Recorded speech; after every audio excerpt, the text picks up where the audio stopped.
Bienvenue sur Foot Universel TV, la chaîne dédiée au football mondial et africain qui vous apporte les analyses les plus pointues et les scoops les plus chauds. Aujourd'hui, on plonge au cœur d'une actualité explosive. Carlo Ancelotti, le maître tacticien italien, sort enfin du silence et lâche ses vérités sur le Sénégal. Imaginez, à un mois seulement du coup d'envoi de la Coupe d'Afrique des Nations 2025, les Lions de la Teranga s'apprêtent à défier les géants du Brésil dans un match amical de prestige qui s'annonce épique. Est-ce que le Sénégal peut rééditer son exploit de 2023 face à la Séleção ? Ancelotti, avec son franc-parler légendaire, n'hésite pas à saluer la force mentale des Sénégalais.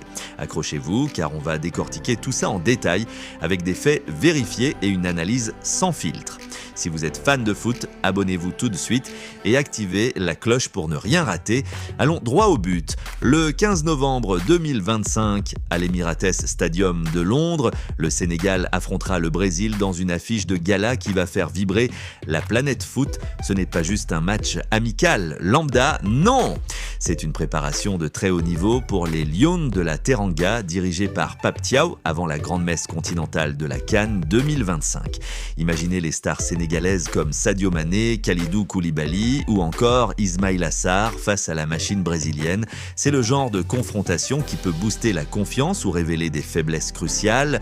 Et devinez qui est à la barre du Brésil ? Carlo Ancelotti lui-même, l'homme aux multiples Ligues des Champions qui a pris les rênes de la Séleção en mai 2025.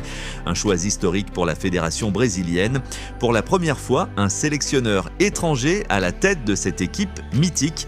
Pourquoi ? Pour moderniser l'approche, insuffler une nouvelle dynamique et ramener le Brésil au sommet mondial. Parlons chiffres, parce que sur Foot Universel TV, on ne vous balance pas des infos au hasard, tout est basé sur des faits réels. Le Brésil est actuellement 6e au classement FIFA avec 1760 et 1,60 points. Oui, ils ont légèrement reculé derrière l'Espagne, l'Argentine, la France, l'Angleterre et le Portugal, mais il reste une référence absolue. Ancelotti, passé par des monstres comme le Real Madrid, le Bayern Munich ou le PSG, apporte son expertise européenne à une équipe en pleine mutation. L'effectif allie expérience et jeunesse explosive. Prenez Vinicius Junior, la star du Real Madrid. Ce gars est une bombe offensive, dit avec sa vitesse fulgurante et sa technique qui fait des ravages. À ses côtés, Lucas Paqueta, le métronome du milieu de terrain. Ce joueur de West Ham excelle par sa vision de jeu, sa capacité à dicter le tempo et à distribuer des passes laser. Et puis il y a la nouvelle génération qui monte en flèche. Estevão, le prodige de Chelsea, et Rodrigo Gus, autre pépite du Real Madrid. Ces jeunes apportent fraîcheur, créativité et une vitesse qui peut déstabiliser n'importe quelle défense. Mais attention, le Brésil n'est pas invincible. Leurs récents résultats montrent une dualité, une attaque étincelante, mais une défense parfois perfectible. Regardons de plus près les performances récentes de la Séleção sous Ancelotti. En éliminatoire pour la Coupe du Monde 2026, ils ont alterné le bon et le moins bon, un nul frustrant 0-0 contre l'Équateur, une victoire étriquée 1-0 face au Paraguay, un succès convaincant 3-0 contre le Chili, mais aussi une défaite surprenante 1-0 en Bolivie. En amicaux, c'est pareil, une raclée 5-0 infligée à la Corée du Sud, où Estevão et Rodrigo ont brillé, mais une défaite 2-3 contre le Japon après avoir mené au score. Ça montre que le Brésil est en reconstruction avec des frustrations partagées avec le Sénégal. Souvenez-vous, à la Coupe du Monde 2022, les Brésiliens ont été éliminés en quart par la Croatie au tir au but, 1-1, 5-4 tabs. Et à la dernière Copa América, sorti en quart contre le Paraguay, encore au penalty. Ancelotti est là pour changer ça et il ne mâche pas ses mots. Dans une déclaration récente, il a résumé son ambition pour le Brésil. L'objectif est clair. Nous devons remporter la Coupe du Monde, pas seulement être de bons joueurs. Je veux des hommes déterminés à gagner. C'est cash, c'est Ancelotti. Maintenant, tournons-nous vers le Sénégal, les Lions de la Teranga qui n'ont rien à envier aux Brésiliens en termes de résilience.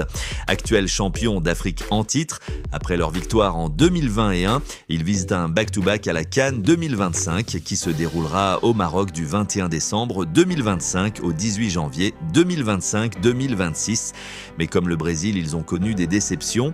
Éliminés en 8e de la Coupe du Monde 2022 par l'Angleterre, 3-0, et sortis en quart de la dernière CAN par la Côte d'Ivoire au tir au but. Ce match contre le Brésil arrive à point nommé pour tester leur mental et affiner leur jeu. Et l'histoire est de leur côté. Les deux nations se sont affrontées 2 fois récemment et le Sénégal n'a jamais perdu.